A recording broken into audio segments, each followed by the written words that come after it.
Jérémie 28 et 8. 8. Les prophètes qui ont paru avant moi et avant toi, dès le temps ancien, ont prophétisé contre des pays puissants et de grands royaumes, la guerre, le malheur et la peste. Tout d'abord, je me rends gloire, hommage à Yahweh, Bahashim, Yahusha, Bahashim, Roka Kodash. Shalom aux optimistes élus et double honneur aux apôtres et aux aînés de Great Millstone. Et salutations aux croyants et croyantes Israélites dispersés dans les quatre coins du monde, hommes, femmes, enfants, qui attendent avec impatience la venue de notre Seigneur et Sauveur, Yahushua Mashiach. Ici, frère Amos de Montréal, Shalom. Droit au but, comme j'ai commencé avec à Jérémie 28, 8, il faut nourrir les brebis.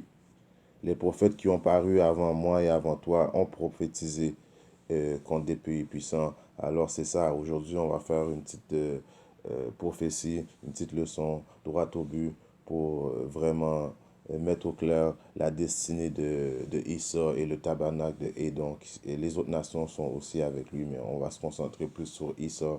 La destinée de Issa est l'esclavage, destruction et esclavage.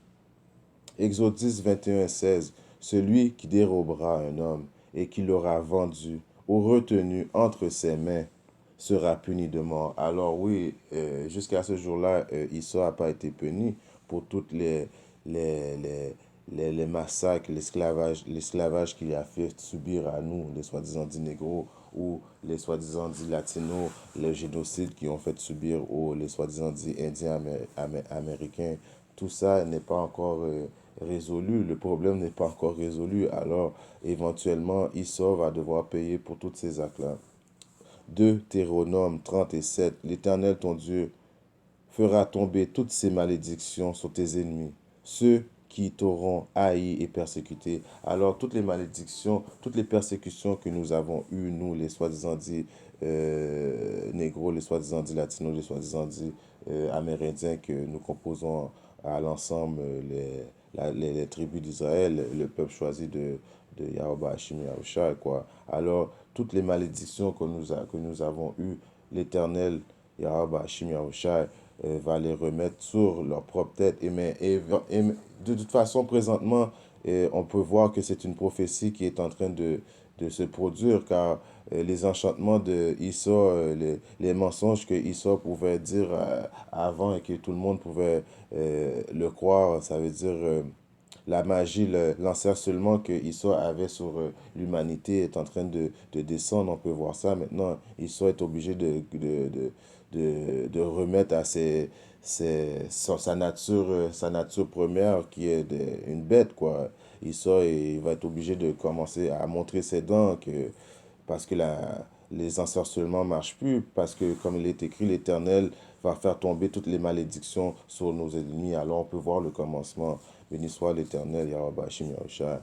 Deutéronome 38. Et toi, tu reviendras à l'Éternel, tu obéiras à sa voix, et tu mettras en pratique tous ces commandements que j'ai prescrits aujourd'hui. Alors éventuellement, un coup que notre corps va avoir été changé, nous les optimistes élus qui vont avoir succombé jusqu'à persisté jusqu'à la fin, eh bien, on va avoir notre cœur de pierre va avoir été changé pour un cœur de chair, alors on ne pourra plus pécher contre notre Créateur, Yahweh Hashim Yahushua.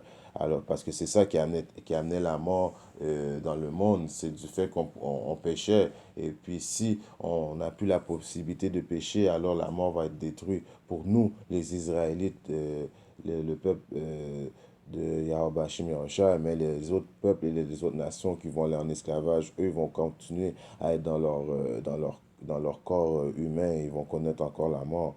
Vous comprenez? Si on continue maintenant à Michée 5 et 9, je commence à 9.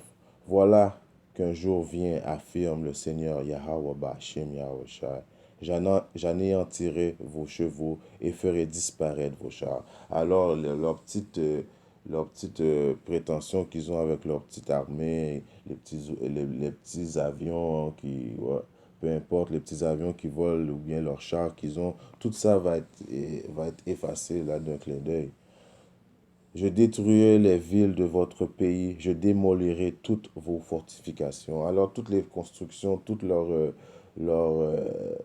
leur ingénierie qu'ils pensaient avoir fait, tout ça va être détruit, tout va être démoli. Je supprimerai vos actes de magie, tous les enchantements, les soi-disant dits médias, parce que comme on sait, le média, la force du média, c'est une forme de sorcellerie, c'est une forme de contrôle euh, de l'esprit, un genre d'enchantement, la musique qu'ils font, et puis toutes leurs sortes de sorcelleries qu'ils font, tout ça va être disparu.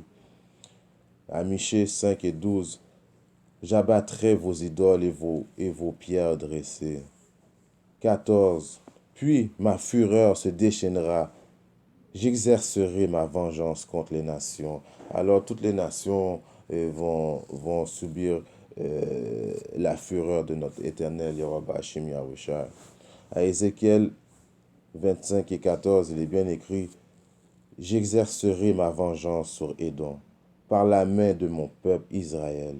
Il traitera Édom selon ma colère et ma fureur, et ils reconnaîtront ma vengeance, dit le Seigneur, l'Éternel, Yahweh Hashim, Yahushua. Alors, nous, quand il dit dans Ézéchiel 25, 14, qu'il exercera sa vengeance sur Édom par la main de mon peuple Israël, il traitera Édom selon ma colère. Alors, il va nous transmettre son esprit de sa colère, la limite de sa colère à lui, car il va être obligé de nous faire rappeler par son énergie, de nous faire rappeler toutes les choses que Idon nous ont fait passer dans même les vies précédentes. Alors, on souviendra pas, mais la colère va être tellement intense que on va être quand même sur l'emprise de l'esprit de colère de notre Créateur, Yahweh Hashim Yahushua.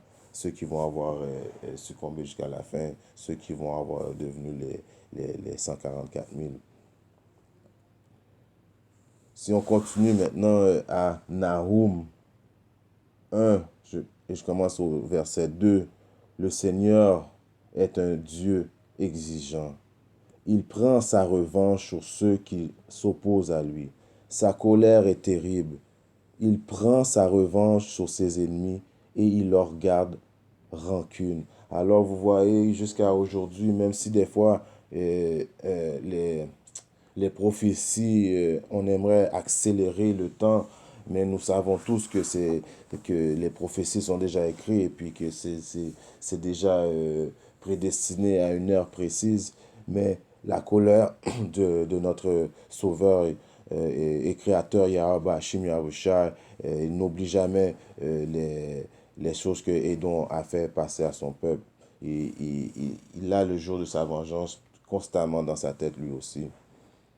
Je continue maintenant à Nahum 1 et 3. Le Seigneur est patient, sa puissance est immense, mais il ne tient pas le coupable pour innocent. Alors, comme ça vient juste de préciser que le coupable ne va pas pouvoir s'en en tirer, c'est déjà écrit, prédestiné, il sort et les autres nations vont en esclavage et ils vont nous servir à jamais. Pas comme 1000 ans là, à jamais. Apocalypse 13, 10. Si quelqu'un mène en captivité, il ira en captivité. Si quelqu'un tue par l'épée, il faut qu'il soit tué par l'épée. C'est ici la persévérance et la foi des saints. Alors, celui qui mène en captivité, il ira en captivité. Celui qui tue par l'épée, il tuera. Cela que je recommande. Si quelqu'un mène en captivité, il ira en captivité. Si quelqu'un tue par l'épée, il faut qu'il soit tué par l'épée. C'est ainsi la persévérance des saints. Maintenant à Jérémie 30 et 16. Cependant, tous ceux qui te dévorent seront dévorés, et tous tes ennemis iront en captivité. Ceux qui te dépouillent seront dépouillés, et j'abandonnerai au pillage tous ceux qui te pillaient. Alors Esau va être en esclavage. Il ne pourra même pas nous regarder dans les yeux. Ça va être constamment de l'esclavage, matin, midi, soir, pendant 1000 ans. Après 1000 ans, ça va être leur destruction. Mais dès le premier jour, Esau va être pourchassé jusqu'aux 1000 ans, jour pour jour, dent pour dent, comme qu'ils nous ont fait, encore plus qu'ils nous ont fait. Isaïe 61. Lève-toi, sois éclairé, car ta lumière arrive et la gloire de l'Éternel se lève sur toi. Alors, il faut se lever, il faut se préparer et puis toujours continuer à prier notre Seigneur et Sauveur Yahweh Hashim Yahushua, prophétiser sa parole et continuer et dans la foi car la lumière se lève sur nous présentement et le monde le voit aussi que on a un esprit différent, plus solide que les 2 tiers du reste de la population. Ça se voit et ça se sent. Isaïe 70. Les fils de l'étranger rebâtiront tes murs, et leurs rois seront tes serviteurs, car j'étais frappé dans ma colère, mais dans ma miséricorde, j'ai eu pitié de toi. Alors, les Rothschild, ceux qui dominent le monde, les banquiers riches, ceux qui se pensent pas touchables, alors eux autres, éventuellement, c'est eux autres qui vont rebâtir nos murs, c'est eux autres qui vont être en esclavage pour nous. On va faire tout ce qu'on veut d'eux autres parce qu'ils ont été vraiment comme cruels. Leur méchanceté a atteint jusqu'au ciel et puis c'est une méchanceté qu'on peut même pas s'imaginer. Nous, on connaît même pas le tiers de la méchanceté de Issa, qu'est-ce qu'il a fait passer à nous et aux autres nations. Mais, par exemple, Yahweh Hashim Yahushua s'en souvient, lui. Et c'est ça qui compte. Isaïe 14 et 1. Car l'Éternel aura pitié de Jacob et choisira encore Israël. Et il les rétablira dans leur pays. Les étrangers se joindront à eux et s'uniront à la maison de Jacob. Mais là, quand on parle des étrangers qui se joindront à nous, c'est les étrangers, les soi-disant Israélites qui ne savent pas encore qu'ils sont des Israélites qui vont avoir été joints à nous et puis nous bâtirons la maison de Jacob. Sur laquelle, en espérant que cette leçon vous a édifié un peu à un de mes frères qui est dispersé à quelque part dans le monde. Sur ça, shalom.